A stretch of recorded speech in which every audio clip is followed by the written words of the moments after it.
ನಮಸ್ಕಾರ ಎಲ್ರಿಗೂ. ಇವತ್ತೊಂದು ಹೊಸ ವಿಷಯದೊಂದಿಗೆ ನಿಮ್ಮ ಮುಂದೆ ಬಂದಿದ್ದೀನಿ.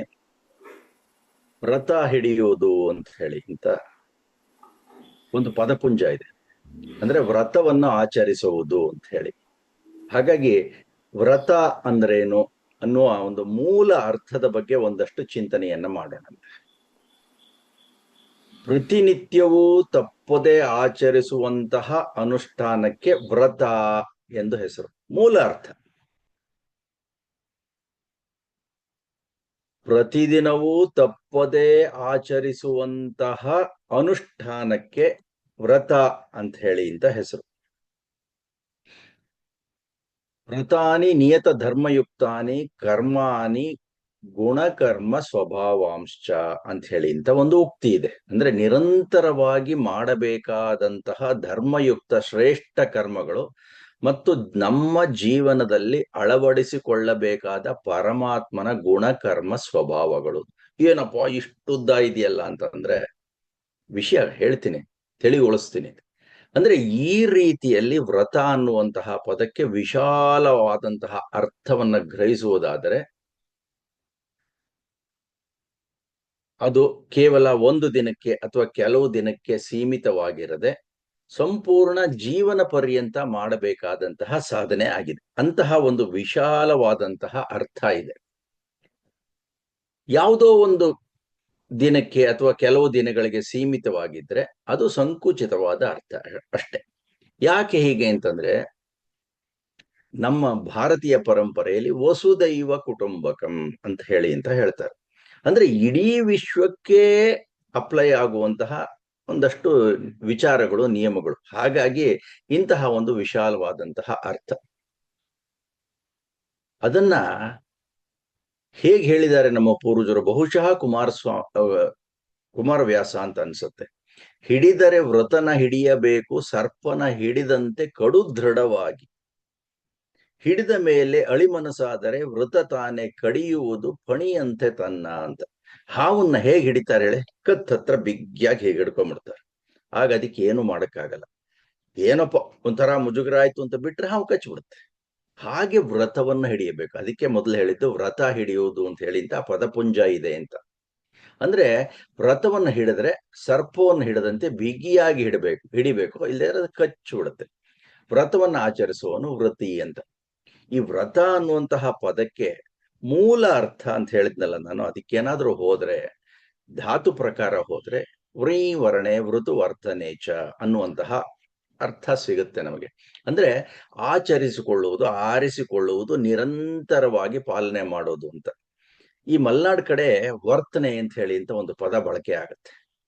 ಹೆಚ್ಚಿಗೆ ಹಾಲಿನವನ ಜೊತೆ ಹಾಲು ತಂದು ಕೊಡ್ತಾರೆ, ವರ್ತನೆ ಆಗಿದೆ ಅಂತ. ಏನು ವರ್ತನೆ ಆಗಿದ್ರೆ ತಿಂಗಳು ಪೂರ್ತಿ, ವರ್ಷ ಪೂರ್ತಿ ತಂದ್ಕೊಡ್ತಾನೇ ಇರ್ತಾನೆ. ನಾವು ಕೂಡ ಆಮೇಲೆ ತಿಂಗಳಾದ್ಮೇಲಿಂದ ಹಣವನ್ನು ಕೊಡ್ತೀವಿ.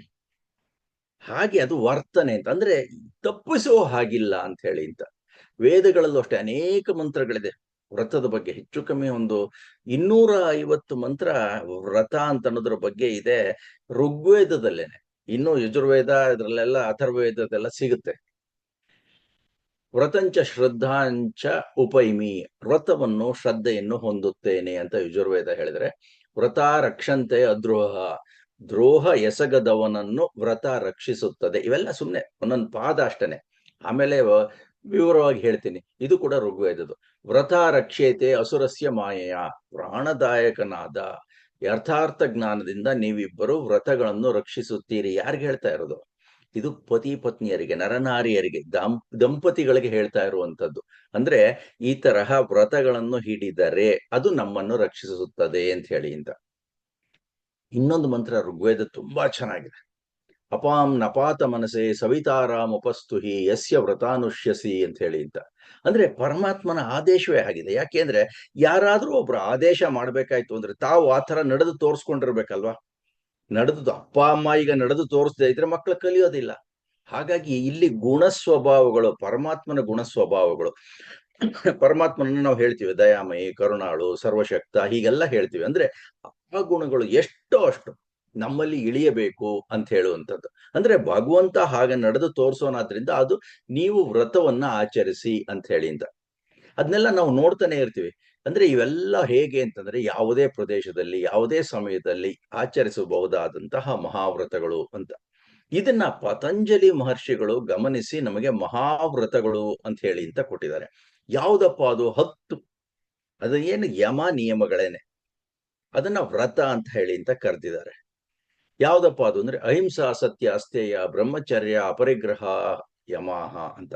ಅಂದ್ರೆ ಅಹಿಂಸಾ ಸತ್ಯ ಅಸ್ತೇಯ ಬ್ರಹ್ಮಚರ್ಯ ಅಪರಿಗ್ರಹ, ಇವ 5 ಯಮ. ಯಮ ಅಂತ ಅನ್ಸ್ಕೊಳ್ತು, ಒಂದು ಯಮ ಅನ್ನುವಂತಹ ಹೆಡ್ಡಿಂಗ್ ಅಲ್ಲಿ ಬರುತ್ತೆ. ಶೌಚ ಸಂತೋಷ ತಪಃ ಸ್ವಾಧ್ಯಾಯ ಈಶ್ವರ ಪ್ರಣಿಧಾನಾನಿ ನಿಯಮ ಅಂತ. ಶೌಚ, ಸಂತೋಷ, ತಪಸ್ಸು, ಸ್ವಾಧ್ಯಾಯ, ಈಶ್ವರ ಪ್ರಣಿಧಾನ, ಇವು 5 ನಿಯಮ ಅಂತ. ಹಾಗಾದ್ರೆ ಈ ಮಹರ್ಷಿಗಳು ಇದನ್ನ ಅಷ್ಟಾಂಗಿ ಯೋಗದಲ್ಲಿ ಹೇಳ್ಕೊಡ್ತಾರೆ. ಗುರುಜಿಯವರು ಇದನ್ನೆಲ್ಲ ಹೇಳ್ಕೊಡ್ತಿರ್ತಾರೆ. ಅಂದ್ರೆ ಹಿಂದೆನೂ ಕೂಡ ಒಂದ್ಸಲ ಈ ಒಂದು ಯಮ ನಿಯಮಗಳ ಬಗ್ಗೆ ಮಾತಾಡಿದ್ದೆ. ಇವಾಗ ವ್ರತ ಅನ್ನೋದ್ರಲ್ಲಿ ಅದನ್ನು ಸ್ವಲ್ಪ ಸೇರಿಸಿದ್ದೇನೆ ಅಷ್ಟೇನೆ. ಅಂದ್ರೆ ಅಹಿಂಸಾ, ಇನ್ನಿತರ ಜೀವಿಗಳಿಗೆ ತೊಂದರೆಯನ್ನು ಉಂಟು ಮಾಡದೇ ಇರೋದು. ಸತ್ಯ, ಯಥಾರ್ಥವಾದ್ದು ಹೇಗಿದೆಯೋ ಹಾಗೆ ಹೇಳೋದು ಅಷ್ಟೇನೆ. ಅಸ್ಥೇಯ, ಬೇರೆಯವರ ಸ್ವತ್ತನ್ನ ಅಪಹರಿಸುವುದು ತಪ್ಪು ಅಂತ. ಬ್ರಹ್ಮಚರ್ಯ ಒಂಥರ ಇಂದ್ರಿಯ ನಿಗ್ರಹ ಅಂತ ಹೇಳಿ ಅಂತ ಅನ್ನಿಸ್ಕೊಳ್ಳುತ್ತೆ. ಒಟ್ಟಿನಲ್ಲಿ ಅದು ಬ್ರಹ್ಮಚರ್ಯ ಅಂದ್ರೆ ಜ್ಞಾನದಾಹಿ ಅಂತ. ಅಪರಿಗ್ರಹ ಅಂತಂದ್ರೆ ಕೂಡಿ ಹಾಕದಿರುವುದು, ಸಂಗ್ರಹಿಸದಿರುವುದು. ಇರ್ಲಿ, ನಾಳೆ ಯಾವಾಗ್ಲೂ ನಮ್ಗೆ ಉಪಯೋಗಕ್ಕೆ ಬರುತ್ತೆ ಅಂತ ಹೇಳಿ ಅಂತ ನಾವು ಇಟ್ಕೊಂಡ್ಬಿಡ್ತು ಅಂದ್ರೆ ಯಾರಿಗೆ ಆ ಸಮಯದಲ್ಲಿ ಬೇಕೋ ಅವನಿಗೆ ಸಿಗೋದಿಲ್ಲ ಅದು ವಸ್ತು, ಹಾಗಾಗತ್ತೆ. ಇದು ಯಮ ಅಂತ. ಇನ್ನು ನಿಯಮಗಳು ಅಂದ್ರೆ ಶೌಚ, ಅಂತರಂಗ ಮತ್ತು ಬಹಿರಂಗ ಶೌಚ. ಸಂತೋಷ ಅಂದ್ರೆ ಸಂಪೂರ್ಣವಾದ ಪುರುಷಾರ್ಥದ ನಂತರ ಯಾವ ಫಲ ಸಿಕ್ಕುತ್ತೋ ಅದರಲ್ಲಿ ಸಂತೋಷವನ್ನು ಹೊಂದೋದು. ತಪಸ್ಸು ಅಂದ್ರೆ ದ್ವಂದ್ವಗಳನ್ನ ಸಹಿಸುವಂಥದ್ದು. ಸ್ವಾಧ್ಯಾಯ ಅಂತಂದ್ರೆ ನಮ್ಮನ್ನ ನಾವು ನಿರಂತರ ಅಧ್ಯಯನಕ್ಕೆ ಒಳಪಡಿಸ್ಕೊಳ್ಳೋದು, ಇಂಟ್ರಾಸ್ಪೆಕ್ಷನ್ ಅಂತಾರಲ್ಲ ಹಾಗೆ. ಸ್ವಾಧ್ಯಾಯ ಅಂದ್ರೆ ಸ್ವಂತವಾಗಿ ಸತ್ಯವನ್ನ ಹುಡುಕೋದು, ಅಂದ್ರೆ ನನ್ನನ್ನು ನಾನು ತಿಳ್ಕೊಳ್ಳುವಂಥದ್ದು. ಈಶ್ವರ ಪ್ರಣಿಧಾನ ಅಂತಂದ್ರೆ ಇದೊಂಥರ ಚೆನ್ನಾಗಿ ನಾವು ಮಾಡಿದ ಕೆಲಸವನ್ನ ಫಲಾಪೇಕ್ಷೆ ಇಲ್ಲದೆ ಭಗವಂತನಿಗೆ ಸಮರ್ಪಿಸ್ಬಿಡೋದು. ಆಯ್ತಪ್ಪ ಭಗವಂತ, ಎಲ್ಲವನ್ನೂ ಮಾಡಿದ್ದೀನಿ ನಾನು, ಎಲ್ಲ ಫಲ ನಿನಗೆ ಬಿಟ್ಟದ್ದು ಅಂತ ಹೇಳಿ ಅಂತ. ಹೀಗೆ ಇದನ್ನ ಹೇಳ್ತಾರೆ. ಅಂದ್ರೆ ಇದು ಜಾತಿ ದೇಶ ಸಮಯಾವಚ್ಛಿನ್ನ ಸಾರ್ವಭೌಮ ಮಹಾವ್ರತಂ ಅಂತ ಹೇಳಿ ಅಂತ ಪತಂಜಲಿಗಳು ಯೋಗ ದರ್ಶನದಲ್ಲಿ ಹೇಳ್ತಾರೆ. ಇವುಗಳು ಯಾವ್ದು ಇಂತಹ ಸಂದರ್ಭ ಅಂತಿಲ್ಲ, ಏನಿಲ್ಲ, ಯಾವ ದೇಶದಲ್ಲಾಗ್ಲಿ ಯಾವ ಸಮಯದಲ್ಲಾಗ್ಲಿ ಆಚರಿಸಬಹುದು ಅಂತ ಹೇಳಿ ಅಂತ. ಅಂದ್ರೆ ಇಷ್ಟು ವಿಶಾಲವಾದಿದೆ ಅಂತ. ಆದ್ರೆ ವ್ರತದ ಬಗ್ಗೆ ಡಿ ವಿ ಜಿ ಅವರು ಇನ್ನೊಂದು ರೀತಿನಲ್ಲಿ ಹೇಳ್ತಾರೆ. ಅಂದ್ರೆ ಅಲ್ಲಿ ವಿಷಯ ಬೇರೆ ಇದೆ, ಆದ್ರೆ ಅದನ್ನ ಇಲ್ಲಿ ಒಂದು ಪದವನ್ನ ಸೇರಿಸಿದ್ದಾರೆ, ವ್ರತ ಅನ್ನೋದನ್ನ. ಹೇಗೆ ಸೇರಿಸಿದ್ದಾರೆ ಅಂದ್ರೆ, ತ್ಯಜಿಸಿ ಭುಜಿಸಲ್ ಕಲಿತವನೇ ಜಗಕ್ಕೆ ಯಜಮಾನ, ನಿಜ ಕುಕ್ಷಿ ಚಿಂತೆಯೇ ಮೊದಲು ಮನೆ ತಾಯಿಗೆ, ಭುಜಿಪ ಪತಿ ಸುತರ ಒಪ್ಪು ತುಪ್ಪವಳ ಊಟಕ್ಕೆ, ಭಜಿಸು ನೀನಾವ್ರತವ ಮಂಕುತಿಮ್ಮ ಅಂತಾರೆ. ಈ 4ನೇ ಸಾಲಿಗೆ ಹೆಚ್ಚಿನದಾದಂತಹ ಮಹತ್ವವನ್ನು ನಾವು ಕೊಟ್ರೆ, ಭಜಿಸು ನೀನು ಆ ವ್ರತವ ಮಂಕುತಿಮ್ಮ ಅಂತ. ಇದು ನಮ್ಮ ಭಾರತೀಯ ಹೆಣ್ಣುಮಕ್ಕಳ ಕುರಿತಾಗಿ ಹೇಳದಂತೆ ಕಾಣಿಸುತ್ತೆ. ಏನು? ತ್ಯಜಿಸಿ ಭುಜಿಸಲು ಕಲಿತವನೇ ಜಗಕ್ಕೆ ಯಜಮಾನ. ತಾನು ತ್ಯಾಗ ಮಾಡಿ, ತನಗೆ ಬೇಕಾಗಿದ್ರೂ ಕೂಡ, ಯಾವುದೇ ವಸ್ತು ವಿಷಯ ಆಗಿರ್ಬೋದು, ಊಟನೇ ಅಂತಾನೆ ಇಟ್ಕೊಳ್ಳಿ, ಬೇಕಾಗಿದ್ರೂ ಕೂಡ ತಾನು ತ್ಯಾಗ ಮಾಡಿ ನಂತರ ಎಲ್ಲರೂ ಊಟ ಮಾಡಿದ ನಂತರ ತಾನು ಊಟವನ್ನ ಮಾಡುವಂಥದ್ದು, ಅದು ಜಗತ್ತಿಗೆ ಯಜಮಾನ ಅಂತ ಹೇಳಿ ಅಂತ ಅನ್ನಿಸ್ಕೊಳತ್ತೆ ಅಂತ ಹೇಳ್ತಾರೆ. ನಾವೆಲ್ಲ ಕರ್ಸ್ಕೊಂಡ್ಬಿಡ್ತೀವಿ ಗಂಡಸರುಗಳು, ನಾವು ಹೆಂಡ್ತಿರು ಹೇಳ್ತಾರೆ ನಮ್ಮ ಯಜಮಾನ್ರು ಅಂತ ಹೇಳಿ ಅಂತ. ಯೋಚನೆ ಮಾಡ್ಬೇಕಾಗತ್ತೆ ನಾವು, ಹೌದಾ ಅಂತ ಹೇಳಿ ಅಂತ. ಆದ್ರೆ ಡಿ ವಿ ಜಿ ಎಂತಹ ಒಂದು ಡೆಫಿನೇಷನ್ ಕೊಡ್ತಾರೆ ನೋಡಿ. ತ್ಯಜಿಸಿ ಭುಜಿಸಲು ಕಲಿತವನೇ ಜಗಕ್ಕೆ ಯಜಮಾನ, ಇಡೀ ಜಗತ್ತಿಗೆ ಯಜಮಾನ ಅಂತ ಅನ್ನಿಸ್ಕೊತಾನೆ. ನಮ್ಮ ಭಾರತೀಯ ಹೆಣ್ಮಕ್ಳುಗಳು ಅಡಿಗೆ ಮಾಡ್ತಾರಲ್ಲ, ಪ್ರತಿದಿನ ಮಾಡ್ತಾರೆ, ತಮಗೋಸ್ಕರ ಅಂತ ಏನಾದ್ರು ಮಾಡ್ತಾರೆ. ಮನೆ ಮಂದಿ ಎಲ್ಲ ಚೆನ್ನಾಗಿರ್ಲಿ, ಅವ್ರು ಊಟ ಮಾಡಿದ್ರೆ ಚೆನ್ನಾಗಿರುತ್ತೆ, ತೃಪ್ತಿ ಆಗಿರ್ಲಿ ಅಂತ. ತಮಗೇನಾದ್ರೂ ಒಂದಿಷ್ಟು ಅಕಸ್ಮಾತ್ ಉಳಿಯುತ್ತೋ ಇಲ್ವೋ ಅಂತ ಏನಾದ್ರು ತೆಗೆದಿಟ್ಕೋತಾರ? ಇಲ್ಲ ಅಲ್ವಾ? ಇದು ಅನೂಚಾನವಾಗಿ ಬಂದಿದೆ ಅಲ್ವಾ? ಯಾರು ಹೇಳ್ಕೊಟ್ರು ಇದನ್ನ ಅಂತ ಹೇಳಿ ಅಂತ ಅನ್ಸುತ್ತೆ. ನಿಜ ಕುಕ್ಷಿ ಚಿಂತೆಯೇ ಮೊದಲು ಮನೆ ತಾಯಿಗೆ. ತಾಯಿ ಗೃಹಿಣಿ ಅಂತ ಅನ್ನಿಸ್ಕೊಂಡಿರ್ತಾಳಲ್ಲ, ತನ್ನ ಹೊಟ್ಟೆ ತುಂಬಿಸ್ಕೋಬೇಕು ಅಂತ ಯಾವತ್ತಾದ್ರೂ ಅನ್ಕೋತಾಳ? ಇಲ್ಲ ಅಲ್ವಾ? ಎಂತಹ ಒಂದು ಉಪಮೆಯನ್ನು ಕೊಡ್ತಾರೆ ಅಂತಂದ್ರೆ, ಭೂಜಿಪ ಪತಿ ಸುತರ ಒಪ್ಪು ತುಪ್ಪವಳೂಟಕ್ಕೆ. ಗಂಡ ಮಕ್ಕಳು ತಿಂದ್ರೆ ಮೊದಲು ಚೆನ್ನಾಗಿದೆ ಇವತ್ತು, ಇನ್ನೊಂದ್ ಸ್ವಲ್ಪ ಹಾಕಮ್ಮ ಅಂತ ಏನಾರು ಹೇಳಿ ಹಾಕಿಸ್ಕೊಂಡು ತಿಂದ್ರೆ, ಇವಳಿಗೆ ತುಪ್ಪ ಹಾಕೊಂಡು ಊಟ ಮಾಡಿದಷ್ಟು ಸಂತೋಷವಾಗುತ್ತಂತೆ. ಎಂತಹ ಉದಾತ್ತವಾದಂತಹ ಚಿಂತನೆ ಅಂತ ಅನ್ಸುತ್ತೆ. ಭಜಿಸು ನೀನಾವ್ರತ ಅಂದ್ರೆ ಇದು ನಿರಂತರವಾಗಿ ನಡೆಯುವಂತಹ ಕ್ರಿಯೆ. ಪ್ರತಿದಿನ ನಮ್ಮ ಹೆಣ್ಮಕ್ಳುಗಳು ಮನೆಯಲ್ಲಿ ಇದು ಮಾಡ್ತಾರೆ. ಹಾಗಾಗಿ ಇಲ್ಲಿ ಏನಿದೆ ಸೂತ್ರಗಳು ಈ ಕಗ್ಗದಲ್ಲಿ ಅಂದ್ರೆ ತ್ಯಾಗದ ಮನೋಭಾವ, ವ್ರತದಂತೆ ಆಚರಿಸುವಂತಹ ಪರಿ, ತನ್ನ ಹೊಟ್ಟೆಯ ಬಗ್ಗೆ ಹೆಚ್ಚಿನ ಗಮನ ಕೊಡದಿರುವುದು, ಕೊಡುವುದನ್ನ ಸಂಪೂರ್ಣವಾಗಿ ಕೊಟ್ಟು ಬಿಡು ಅನ್ನುವಂತಹ ರೀತಿ, ಬೇರೆಯವರ ಸಂತೋಷವನ್ನ ತನ್ನ ಸಂತೋಷ ಅಂತ ಹೇಳಿ ಅಂತ ತಿಳಿಯುವಂತಹ ಮನೋಭಾವ. ಇಂತಹ ಗುಣಗಳು ನಮ್ಮ ಭಾರತೀಯ ನಾರಿಯರಲ್ಲಿ ಎದ್ದೆದ್ದು ಕಾಣ್ತಾ ಇದೆ ಅಲ್ವಾ? ಇರ್ಲಿ, ವೇದ ಮಂತ್ರಕ್ಕೆ ಮತ್ತೆ ಹೋಗೋದಾದ್ರೆ, ಅಗ್ನೇಯ ವ್ರತಪತೆ ವ್ರತ ಆಚರಿಷಂ ತದಶಕಂ ತನ್ಮೇ ಆರಾಧಿ ಇದಮಹಂ ಏನಾಸ್ಮಿ ಸೋಸ್ಮಿ ಸ ಅಸ್ಮಿ ಅಂದ್ರೆ ಸಹ ಅಸ್ಮಿ ಅಂತ ಹೇಳಿ ಅಂತ ಅಂದ್ರೆ ಯಜುರ್ವೇದದ ಮಂತ್ರ. ಈ ಜಗತ್ತನ್ನ ನಡೆಸುವವನೇ ಭಗವಂತ, ನಿಯತವೂ ನಿಯಮಬದ್ಧವೂ ಆದಂತಹ ಕರ್ಮವನ್ನ ರಕ್ಷಿಸುವವನು ಅವನೇ ಆಗಿರ್ತಾನೆ. ಅಹಿಂಸಾದಿ ವ್ರತಗಳನ್ನು ರಕ್ಷಿಸುವವನು, ಸತ್ಯಚರಣ ರೂಪವಾದ ವ್ರತವನ್ನು ಪಾಲಿಸಿದ್ದೇನೆ. ಹೇಗೆ ಪಾಲಿಸುವೆ ಅಂತ ಅಂದರೆ, ಅದರಲ್ಲಿ ಮನಸ್ಸಿಟ್ಟು ಅನುಷ್ಠಾನದಿಂದ ಶಕ್ತಿಯನ್ನ ತುಂಬಿ ಪಾಲಿಸ್ತೇನೆ. ಈ ವಿಷಯದಲ್ಲಿ ಮನಸ್ಥಿತಿ ಹೇಗಿರಬೇಕು ಅಂತಂದ್ರೆ, ಆ ಶಕ್ತಿ ನನ್ನಲ್ಲಿ ಇದ್ದಿದ್ರಿಂದ, ನಾನು ಸಮರ್ಥನಾದ ಇದರಿಂದ ಈ ಪಾಲನೆ ಮಾಡಿದ್ದೇನೆ, ಆ ಶಕ್ತಿ ನನ್ನಲ್ಲಿ ಇದೆ ಅಂತ ಅನ್ಕೊಂಡ್ಬಿಡ್ತು ಅಂತಂದ್ರೆ, ಹೇಳಿದಂತಹ 10 ಮಹಾವ್ರತಗಳು, ಸತ್ಯ, ಅಹಿಂಸಾ, ಅಸ್ಥೇಯ, ಬ್ರಹ್ಮಚರ್ಯ, ಅಪರಿಗ್ರಹ ಅಂತೆಲ್ಲ ಹೇಳಿದ್ವಲ್ಲ, ಎಲ್ಲವೂ ಅತೀ ಸುಲಭವಾಗಿ ಮಾಡ್ಕೊಂಡ್ಬಿಡುವುದು. ಇಲ್ಲದ್ರೆ ಕಷ್ಟ ಆಗತ್ತೆ ಅಂತ ಹೇಳಿ ಅಂತ. ಇನ್ನೊಂದು ವೇದ ಮಂತ್ರ ಹೇಳುತ್ತೆ, ಅಗ್ನೇಯ ವ್ರತಪತೆ ವ್ರತಂ ಚರಿಷ್ಯಾಮಿ ತಚ್ಚಕೇಯಂ ತನ್ಮೇ ರಾಧ್ಯತಾಂ ಇದಮಹಂ ಅನೃತಾತ್ ಸತ್ಯಮುಪೈಮಿ ಅಂತ ಹೇಳಿ ಅಂತ. ಸಾಮಾನ್ಯವಾಗಿ ಇದನ್ನ ಮುಂಜಿ ಆದಾಗ, ಉಪನಯನ ಆದಾಗ ಇದನ್ನ ಬಳಸ್ತಾರೆ, ಈ ಮಂತ್ರವನ್ನ. ಅಂದ್ರೆ ವ್ರತಗಳ ಪಾಲಕನಾದ ಪರಮಾತ್ಮನೇ, ನಾನು ಅಸತ್ಯದಿಂದ ಸರಿದು ಸತ್ಯದ ಎಡೆಗೆ, ಅಂದ್ರೆ ಸತ್ಯವನ್ನ ಗ್ರಹಣವನ್ನ ಮಾಡ್ತೀನಿ ಅಂತನ್ನುವಂತಹ ವ್ರತವನ್ನ, ಅಗ್ನೇ ಅಂದ್ರೆ ಭಗವಂತ ಅಂತ, ವ್ರತಂ ಚರಿಷ್ಯಾಮಿ, ವ್ರತಪತೆ ವ್ರತಂ ಚರಿಷ್ಯಾಮಿ. ವ್ರತಪತೆ ಅಂತಂದ್ರೆ ವ್ರತವನ್ನ ಪಾಲಿಸುವನು ಭಗವಂತ, ತಾನು ಮಾಡಿ ತೋರಿಸ್ತಾ ಇದ್ದಾನೆ ನಿಯಮಗಳನ್ನ ನೋಡಿ. ಯಾಕೆ ವ್ರತಪತೆ ಅಂತ ಹೇಳಿ ಅಂತ ಅಂತಾರೆ ಅಂತಂದ್ರೆ, ಸುಮ್ಮನೆ ಉದಾಹರಣೆಗೆ, ಭಗವಂತ ಈ ಜಗತ್ತನ್ನ ಸೃಷ್ಟಿ ಮಾಡಿದಾನಲ್ಲ, ಅದರಲ್ಲಿರೋ ಸೌರ ಮಂಡಲವನ್ನ ಉದಾಹರಣೆಗೆ ತಗೋಣ. ಅದರಲ್ಲಿರುವಂತಹ ಆಕಾಶಕಾಯಗಳು ಪ್ರತಿನಿತ್ಯ ಸುತ್ತುತ್ತಾ ಇವೆ ಅಲ್ವಾ? ಯಾವ್ದಾದ್ರು ಕಕ್ಷೆ ಬಿಟ್ಟು ಹೋಗಿವ್ಯಾ? ಯಾವ್ದಾದ್ರು ರಜೆ ತಗೊಂಡಿದ್ದೀನಿ ಅಂತಂತ ಅಲ್ಲಿ ಇಲ್ಲಿ ಹೋಗಿದ್ಯಾ? ಇಲ್ವಲ್ಲ. ಹಾಗೆ ವ್ರತಂ ಚರಿಷ್ಯಾಮಿ ಅಂತಂದ್ರೆ ಈ ರೀತಿಯಲ್ಲಿ ತಪ್ಪದೆ ನಿರಂತರವಾಗಿ ಕೆಲಸ ಮಾಡ್ತಿದ್ಯಲ್ಲ. ಹೋಗ್ಲಿ ಬೇಡಪ್ಪ, ಇವತ್ತು ಈ ರೂಟ್ ನಲ್ಲಿ ಹೋದ್ರೆ ಕಕ್ಷೆ ಬದಲಿಸಿದ್ಯಾ? ಇಲ್ವಲ್ಲ. ಪ್ರತಿನಿತ್ಯ ಆ ಕೆಲಸವನ್ನು ಮಾಡ್ತಿದ್ಯಲ್ಲ, ಇವೆಲ್ಲ ಮಹಾವ್ರತಗಳು ಅಂತ ಅನ್ಸುತ್ತೆ. ಅಲ್ಲಿ ಒಂದು ಸೇರಿಸ್ಬಿಟ್ಟಿದ್ದಾರೆ, ಅನೃತಾತ್ ಸತ್ಯಮುಪೈಮಿ, ಅಸತ್ಯದಿಂದ ಸರಿದು ಸತ್ಯದ ಎಡೆಗೆ ಹೋಗ್ತೀನಿ ಅಂತ. ಇದು ಒಂದು ವ್ರತ. ಇದು ವ್ರತಂ ಕೃಣತ, ವ್ರತವನ್ನು ಪಾಲಿಸುವಂತ ಯಜುರ್ವೇದದ ಇನ್ನೊಂದು 4ನೇ ಅಧ್ಯಾಯದ 11ನೇ ಮಂತ್ರ ಹೇಳುತ್ತೆ.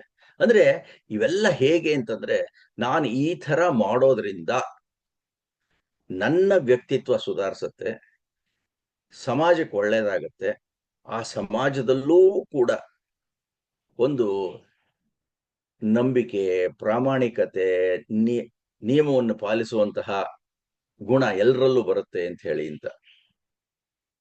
ಅಂದ್ರೆ ಎಲ್ಲಾ ಕಡೆ ಎಲ್ಲಾ ಕಾಲದಲ್ಲೂ ಎಲ್ಲರಿಂದಲೂ ಆಚರಿಸಬಹುದಾದ, ಏನೋಪ್ಪ ಇದೇನೇನೋ ಹೇಳ್ಕೊಂಡು ಹೋದ್ರಿ ಅಂದ್ರೆ, ಈಗ ಸ್ವಲ್ಪ ಸರಳೀಕರಿಸ್ತೇನೆ.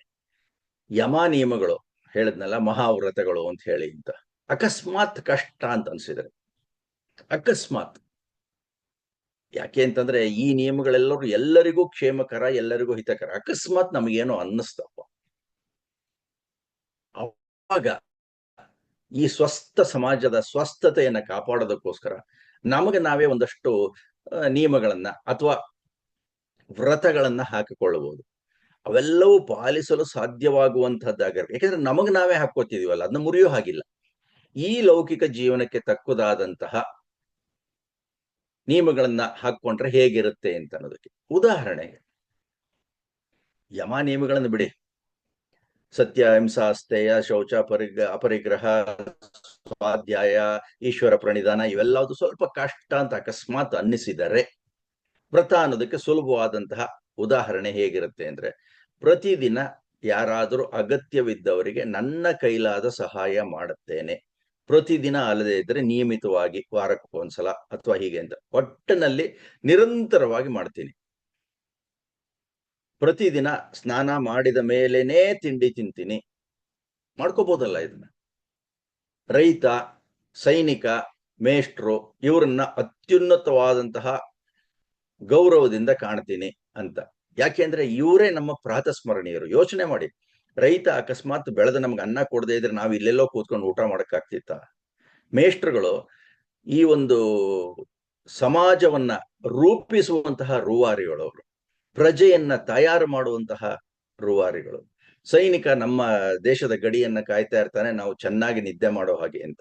ಹಾಗಾಗಿ ಇವ್ರು 3 ಜನಕ್ಕೂ ಅಷ್ಟೇನೆ ನಾವು ಎಷ್ಟೇ ಸವಲತ್ತುಗಳನ್ನ ಕೊಟ್ರು ನಮ್ಗೆ ಸಮಾಧಾನ ಆಗೋದಿಲ್ಲ. ಅಂತಹ ಒಂದು ಉನ್ನತವಾದಂತಹ ಅತ್ಯುತ್ತಮವಾದಂತಹ ಕೆಲಸವನ್ನು ಮಾಡ್ತಾರೆ.